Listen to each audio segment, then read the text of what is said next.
pagalvokim tik tai, koks ryšys yra. Žodžio šaknis šv, šviesuva ir šviesos namai atitinka. Nu, kai ir kažkas šventas, mes dėl to šv tą šaknį ir įvedėm. Iš tikrųjų tai yra tam tikro panašumo. Todėl, kad ir jie rengia renginius, ir mes rengiam renginius. Iš kitos pusės tai renginiai šiek tiek skiriasi. Mes daugiau stengiamės išlaikyti kažkokį akademiškumą.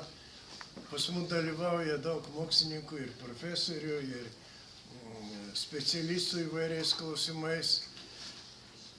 Šviesos namuose jie sau leidžia žymiai plačiau įvairius dalykus svarstyti ir ne tik teoretiškai, bet ir praktiškai. Mes šito nedarom, pas juos yra seminarų ir svarbiausia, ką turi, tai turi galingą leidyklą. Ir tas mane labai džiugina. Kaip matėte, turbūt pastebėjot, knygų yra diapazonas nepaprastai platus. Prisipažinsiu, kad aš iš daugelio tų knygų gavau žinių ir stebėjau, kaip jie greitai sužino, kas užsienyje ar kitur naujo pasirodo, išverčia ir taip pat išleidžia ir tampa visiems prieinamu. Ir jie tokiu būdu atlieka labai didelį darbą. Yra tokios puikios knygos, kaip, pavyzdžiui, Liptono išleistos dvi knygos, kurios žinomo biologo rodo visiškai naują požiūrį į ląsteles. Tai yra mokslininkas, bet populiariai sugebėjo parašyti. Toliau neseniai išleista knyga yra Galia ir jėga, kuri parodo, kad žmogaus viduj, moksliškai tai įrodyta, yra kažkokia universali galia, kuri yra žymiai didesnė negu jo protas, negu jo valia.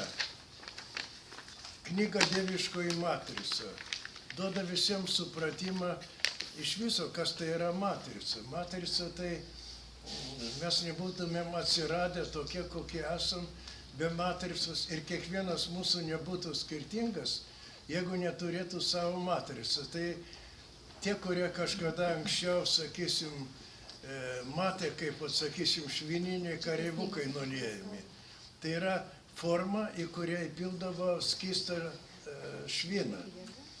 Ir švinas sustingdavo ir gaudavosi, reiškia, švininiai kareivukai, ten raiteliai ir panašiai. Tai matrica yra tas, kas suformuoja kažkokį tai daiktą. Žmogaus prasme, tai kiekvienas, ne tik žmogus, bet ir gyvas objektas turi irgi savo matricą, pagal kurią nuo pat jo atsiradimo pradžios ir pačią atsiradimo pradžią tą matricą skatina.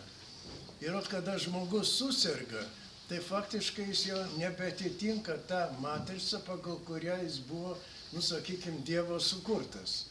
Ir kai kurie šviesos namuose būdai, kurie vadinas dvasiško gydymo būdai, kaip stuburo ištiesinimas ir kiti, apie tai yra irgi išleista knygutė, jie kaip tik tai ir stengiasi vėl atstatyti žmogų į tą jo matricą, taip kaip jis turėjo būti sukurtas, ir vyksta organizme atsistatymas, vizualizacijos dėka. Labai puikiai yra knyga Jas Muhin, rašosi Jas Muhin, kuri mokina vizualizacijas, įsivaizdavimą, ir tas yra visiems žmonėms prieinama, ir tikėjimas duoda labai didelę reikšmę. Aš galėčiau išvardinti daug dar knygų Bredono ir kitų, kurios ten yra išleistos. Ir tikrai tą uždavinį, kurią mes siekiam, kad jūs turėtume daug žinių, galite mums labai ir savo padėti, pasižiūrėti, labai pigios, tarp kitko, įsigiję tų knygų.